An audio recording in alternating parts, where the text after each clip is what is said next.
It's time for Socially Awkward Media with Levac and Goss. Awkward on 104.5 The Team. It is one of my favorite segments all week long. It's your chance to be a part of the show and get spotlighted, highlighted for being a part of the social media side of Levac and Goss. It is Socially Awkward Media. You can always be a part of the show just by tweeting and Facebooking. Facebook.com/1045 The Team, at 1045 The Team on Twitter, at I am Matt Woods. Just don't at me, bro.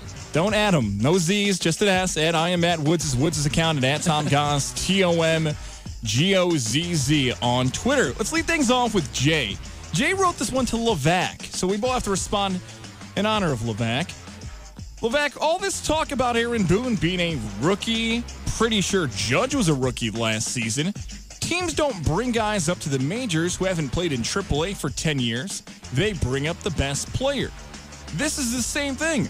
He's the best option. No, it's not. It's not the same thing. Straight cash, homie. Yes, I'm glad we agree on this. And why is it not the same thing? Please explain it. You do know that Aaron Judge is a player right now. There's one. There's also the fact that I don't understand what's his point. I'll explain it. I got the answer. No, Here's wait, the point. what's his point though? The point is that Aaron Judge was a rookie, so no one had any questions with Aaron Judge coming up to the majors, but everyone has issues with Aaron Boone coming to the majors. No, I get that, but I don't understand what he's trying to His make. point is that Aaron Boone's getting criticized for this, but we can't criticize Aaron Boone because we just watched a rookie play really well. Maybe he'll be really good like Aaron Judge. I read that wrong. The issue is that they've been able to evaluate Aaron Judge at a bunch of different levels. Aaron Judge is a first-round draft pick out of Fresno State. Aaron Judge plays at Trenton. He plays at Scranton-Wilkes-Barre. They see if he's good or he's not good. And if he's not good enough, he's not going to make it to the majors. That hasn't happened with Aaron Boone. He interviewed. He's a really good interview. He had other people say he was good. He didn't even get a second interview. Well, that's actually probably more impressive because they so good in the first one. He didn't need a second. Nobody got one. Right. So I don't think we can compare Aaron Judge to Aaron Boone. Much different ways of evaluation. I will say this. What? They are both named Aaron. Aaron. Jesse wrote this in. Jesse wrote, I personally would like to see a 12-team college football playoff with byes. Take each Power 5 conference champion, still have a committee to decide the rest of it, and obviously favor those later spots to undefeated mid-major teams, like the University of Central Florida. Jesse's idea for a 12-team college football playoff with byes. What do you think of that? Not a bad idea, but then, next year we're going to have a 24-team playoff. The year after that, maybe, I don't know, let's just go to 64. Well, why not? There's no room for all these games. The season has to end at some point. See, that's the part right there. That's very, very interesting. The season does have to end at some point. But do you move back the week or two of college football?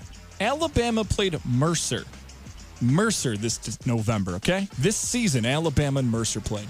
We can eliminate a week or two. I think for some teams, there's two bye weeks in college football teams. USC somehow didn't have a bye week, which is bizarre, but that's how that worked out. You can move back the season a bit and stop scheduling these cupcake teams and then move it up and have the season be an 18 playoffs. I'm not a fan of the bye weeks, though, and I don't think it actually works in their advantage to have a bye week. You agree, though, the next step up is 8? Yeah, okay. I think it could probably be 8, and then down the line 16. Look, every other division of football does this.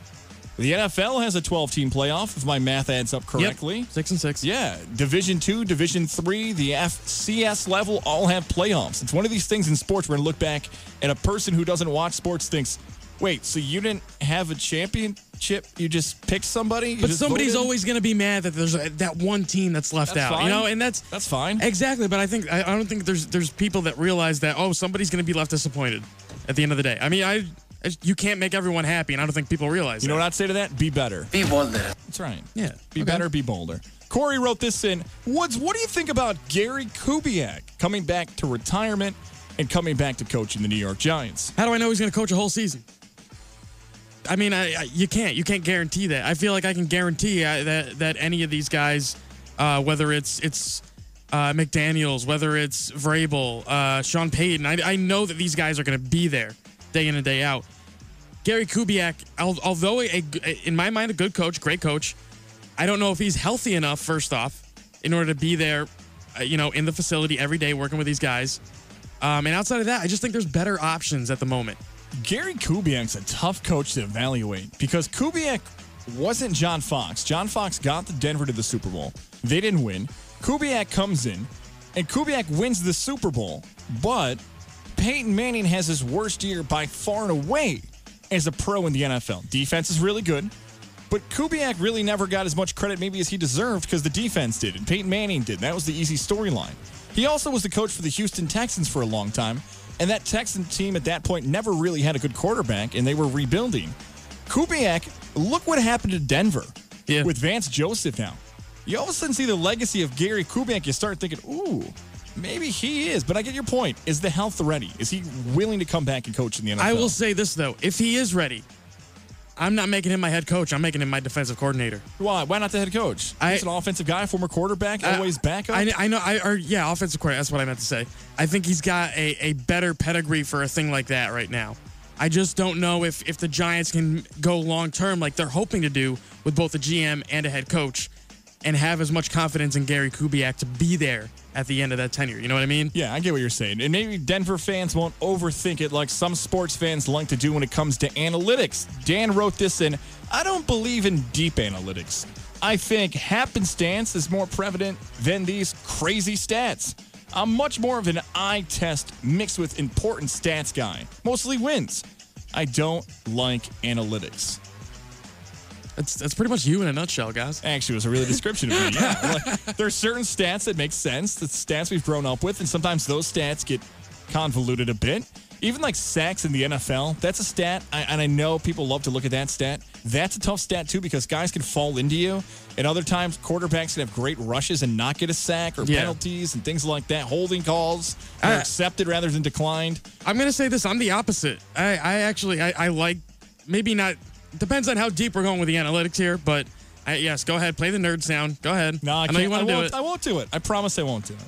Nerd alert! Thank you. Nerd alert! Again. Nerd alert! Okay, that's it. I honestly think that, some of these analytics, we look at baseball. WAR, wins above replacement, I think is becoming the next generation of stat that we really have, to focus on. Because that's what winning, let's put it this way. If you're going to look at wins above replacement should probably be a stat that you look at. I think that makes sense. Alexander wrote in to you, Woods. Alexander wrote in, hey guys, I'll run your World Cup pool.